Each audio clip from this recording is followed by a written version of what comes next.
Olá, bom dia, boa tarde, boa noite.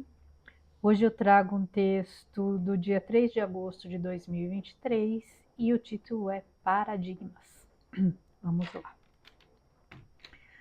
Há algum tempo atrás, descobri a existência de almas chamadas de índigos, cujas características condiziam muito com a minha trajetória de vida. A sensação de ser diferente, de não se enquadrar em certos padrões, de questionar sempre, de querer entender o mundo e não apenas seguir de forma automática como a maioria das pessoas. Um temperamento rebelde e muitas vezes conflituoso.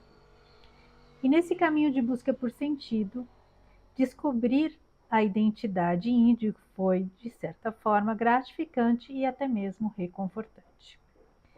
Estudando mais a fundo, entendi o porquê de tamanha sensibilidade e exacerbado senso de justiça. Índigos são muito empáticos, o que os leva a um nível elevado de indignação diante de injustiças e total aversão à estupidez. Vieram com a missão de quebrar paradigmas. Nessa época, eu vivia no modo que eu chamava de putz revolts, uma forma divertida que eu usava para os momentos de indignação, que eram muitos. E de repente me dei conta de que havia um importante paradigma a ser quebrado, e dessa vez comigo mesmo. Essa forte característica, algumas vezes até explosiva diante das incongruências da realidade que nos cerca, acabava por atrair conflitos e, consequentemente, desequilíbrio, desarmonia e alguns arrependimentos. Era hora de me lapidar, aprender a dominar essas qualidades peculiares, canalizar toda essa energia de forma produtiva, ser seletiva nas batalhas, escolher sabiamente pelo que realmente valesse a pena lutar. Toda a busca por conhecimento e principalmente por autoconhecimento precisava ser utilizada para contribuir para a mudança que eu desejava para o mundo. E essa transformação precisaria começar por mim mesma. Conflitos desnecessários desperdiçam energia. Há questões e pessoas com as quais não se deve gastar nem tempo e nem energia. E está tudo bem, pois cada um tem seu processo e suas próprias escolhas. Há que se ter sensatez para perceber as oportunidades de contribuir, para identificar o solo fértil e ali lançar a semente de forma sutil, sem tentar enterrá-la. Se o solo for realmente fértil, a semente encontrará a forma de germinar e produzir frutos. Vivemos tempos em que estamos o tempo todo sendo bombardeados por conflitos e situações injustas. As provas são diárias. Não posso dizer que não sinto indignação em vários momentos.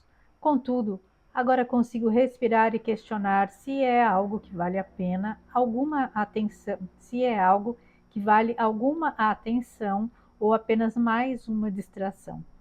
Fico feliz de perceber o quanto houve de evolução quando olho para trás. E todos devemos comemorar cada aprendizado, cientes de que ainda temos boas léguas a percorrer e muitas sombras a dissipar. Porém, é importante que consigamos avaliar o quanto de progresso já conseguimos em nossa jornada e reconhecer o nosso valor, a nossa competência, determinação e vitória. Vencemos a nós mesmos e não há adversário mais difícil. Bora lá. É engraçado, eu estou fazendo os textos nas sequências, né, que eles foram lançados no blog, de acordo com cada ano, né? Que é a playlist de 2023, 2025, tem a de 2020 agora, né, que começou, a playlist começou em 2018. E aí eu estou intercalando alguns textos, mas é engraçado que toda semana, né, eu seleciono os textos na sequência. Mas é impressionante como eles estão em sintonia. Os textos da semana eles têm uma sincronicidade. E esses dias eu estava até pensando, quando eu lancei esse canal aqui, eu fiz uma live com a Marcinha e na época eu expliquei mais ou menos como que era o processo criativo. E aí eu comentei que às vezes vinha, né, a intuição para escrever E às vezes eu nem estava querendo falar daquele assunto, mas enquanto eu não sentasse para escrever, aquilo ficava martelando na minha cabeça. Então não tinha paz, eu tinha que sentar e escrever aquilo que tá, aquela ideia que estava vindo, senão não tinha sossego. E hoje assim eu percebo, né, nada é por acaso, né? Esse trabalho que começou o blog lá em 2018, aí o ano passado eu comecei o canal e com essa periodicidade, né, de 3 vídeos por semana, mas de anos intercalados, e é impressionante como eles casam, né? É uma coisa para se pensar, né? Mas vamos lá falar sobre isso. Essa questão do índigo, realmente nesse período, né, nós tínhamos até um trabalho que a gente estava estudando sobre isso, fazendo pesquisas sobre os índigos, né? E assim, o índigo, a gente descobriu que essa questão do índigo é uma frequência, né? E eles nasceram num determinado período do tempo aí, acho que a partir de 1960 começaram a vir paulatinamente, né? Foi progredindo. Hoje a gente já fala a respeito dessa nova geração aí, que são os cristais, é, que são crianças que já nascem, né, com com aspecto, com a questão espiritual já mais evoluída, né? Com mais empatia, mais sensibilidade. Então a gente até vê aí algumas crianças hoje em dia que a gente fica espantado, né? Com a forma que eles têm de se expressar, com a habilidade que eles têm para se expressar e para aprender, e até falam coisas que a gente fica espantado. Tem uns que parecem um adulto já falando, né? Já parece que eles já vêm com essa bagagem, com esse conhecimento, né? E os índigos, eles vieram, né, pelos tudo que a gente estudou, para realmente quebrar paradigmas, para serem os questionadores, serem aqueles que não aceitam as coisas prontinhas, eles querem saber, as coisas tinham que fazer sentido. Para o índigo, as coisas têm que fazer sentido. Então, por isso que eles são muito questionadores, eles vão em busca desse sentido, né? Só que tinha o aspecto da rebeldia, né? Porque essa questão de ser muito questionador, às vezes também vinha com essa característica da rebeldia, do conflito, de bater muito de frente. E aí eu percebi que isso era uma coisa que eu precisava trabalhar, né? Não perder, eu nunca perdi essa característica de ser questionadora, de querer saber, das coisas terem que fazer sentido para eu agregar aquilo à minha vida. Se não faz sentido, eu descarto, mas sem entrar em conflito, sem querer discutir a fundo isso com quem não concorda, mas de uma certa forma também me posicionando, né? Você pode não, você, assim, o que eu percebi, que o conflito não agrega em nada, né? Não traz benefício. Às vezes você ficar batendo de frente com as pessoas, querendo discutir, querendo mostrar o seu ponto de vista, não agrega, porque nem todo mundo está aberto para o diálogo. Então tem gente que você consegue conversar, você consegue falar como você pensa, o outro escuta, fala como ele pensa, e aí se estabelece um diálogo produtivo para todo mundo, né? Então porque o vídeo da segunda-feira eu estava falando sobre a soberba. Até eu estava assistindo, eu vi que uma hora eu falei falta de desconhecimento. Na verdade, eu queria falar só desconhecimento, né? Ficou parecendo aquele meme lá da menina que fala de falta de. Ah, esqueci agora. Um que também ela falou uma coisa assim que deu sentido contrário e o negócio viralizou. E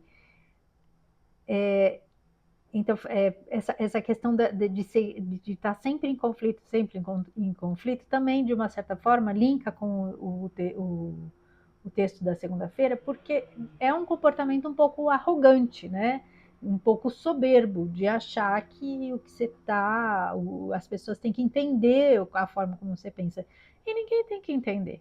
Você tem que entender, você tem que acreditar, tem que fazer sentido para você. Se os outros vão concordar, não vão concordar, isso não é problema, isso é problema deles. Assim como você não é obrigada a concordar com o que os outros falam. Então, assim, e é aí que a gente tem que também traçar limite.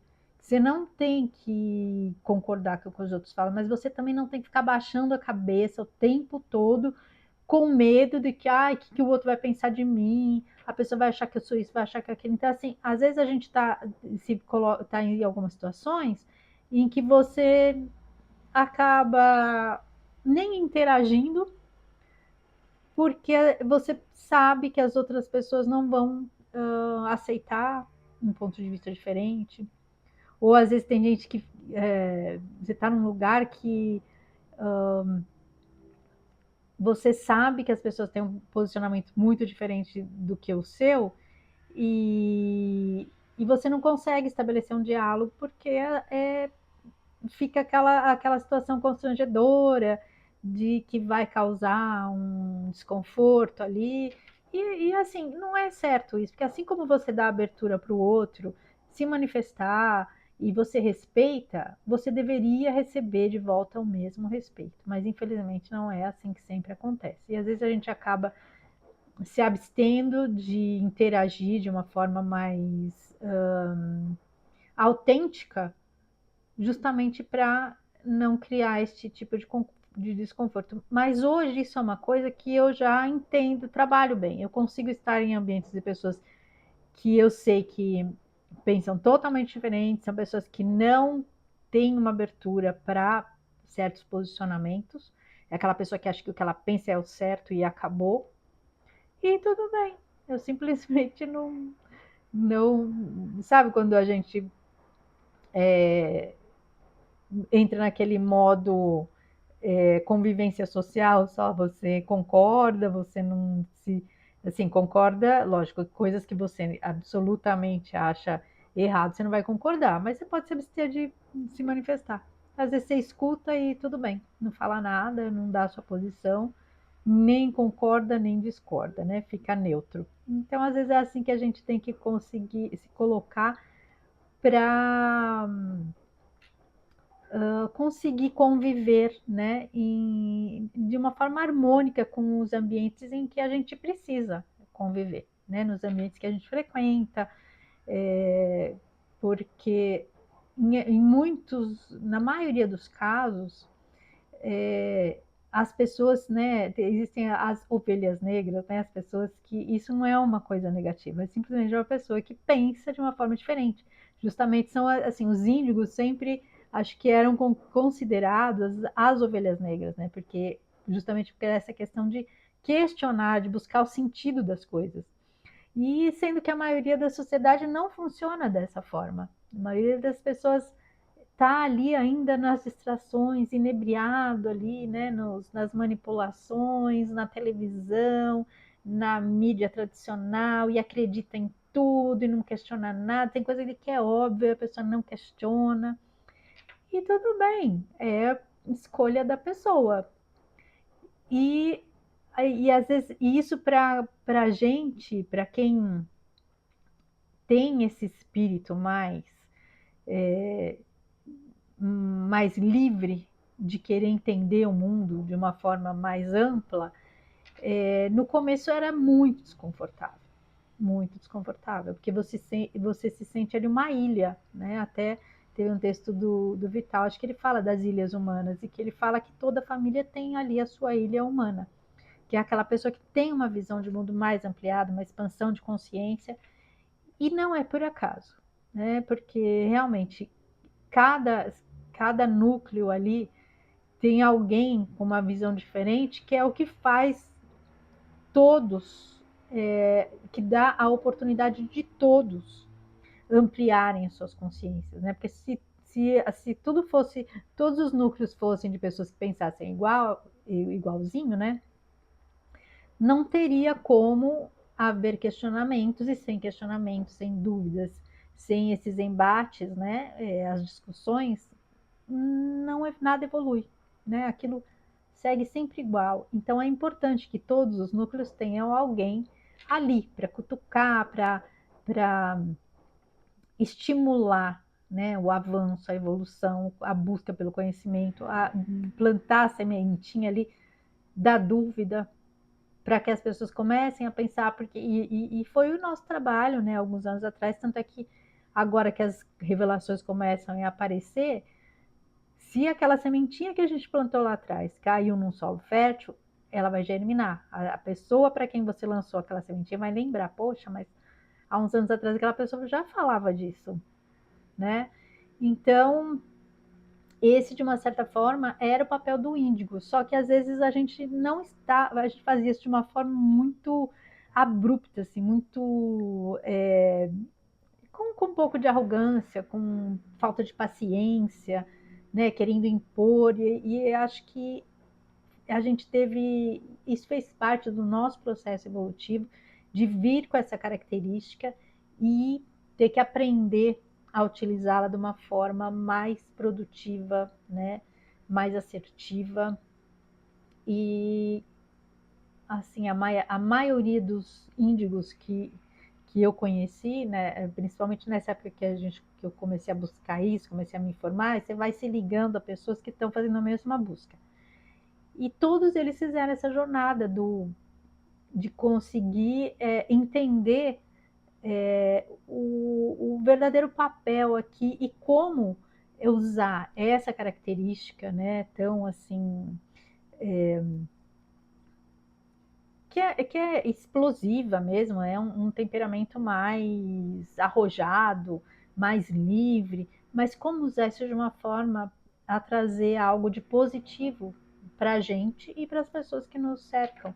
Porque os conflitos não agregavam em nada, a gente não conseguia ser ouvido e a gente às vezes também não queria ouvir.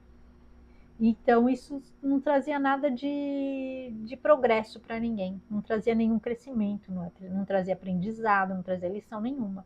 Quando a gente começou a entender que a gente tinha que trabalhar isso na gente e aprender a lidar com esse, né, com toda essa ebulição, né, que a gente vivia dentro da gente, esses sentimentos muito intensos, começar a dosar isso, a trabalhar de uma forma mais tranquila, a gente deu vários saltos aí evolutivos, né? Hoje a maioria dos índigos que eu conheço, eles conseguem viver de uma forma mais, né, se situar e se colocar nos lugares em que eles precisam estar de uma forma mais tranquila. E assim, respeitando, né? E a gente está à disposição. Quem quer ouvir, quem quer entender ou aprender algo sobre como a gente, as coisas que a gente foi em busca de conhecimento, que a gente foi atrás, que a gente pesquisou, o que a gente ouviu, o que a gente leu. Quem quiser entender, quem quiser aprender, a gente está super aberto a auxiliar, a passar essa informação adiante. E quem não está também, tudo bem, porque cada um tem o seu processo. Como eu falo, cada caminho é caminho e todo caminho vai levar, em algum momento, à evolução. Uns vão demorar mais, outros vão demorar menos, mas todos vão, têm essa oportunidade. Nós estamos todos aqui para evoluir, todos teremos essa oportunidade, mas cada um no seu tempo e cada um com o seu processo. E quando a gente aprende quando a gente entende isso, né, e aprende a respeitar, a gente já deu um passo bem grande na nossa jornada evolutiva, né? Então, esse é um trabalho que não é só para as pessoas que têm essa característica mais assim efusiva, mais rebelde assim, né, do índigo. Foi um trabalho bem, é, não digo difícil, mas assim que exigiu bastante empenho. Mas assim para todo mundo que está nessa jornada aí, nessa busca pelo autoconhecimento, o trabalho principal é com a gente, porque quando a gente se trabalha, a gente se conhece, a gente consegue se relacionar melhor com o nosso entorno e também agregar, né? Ser uma pessoa que vai levar algo de positivo para os ambientes em que a gente estiver, né? E até a nossa energia ficar melhor, certo? Então é isso. Agradeço a companhia, fiquem com Deus e um grande beijo no coração de cada um.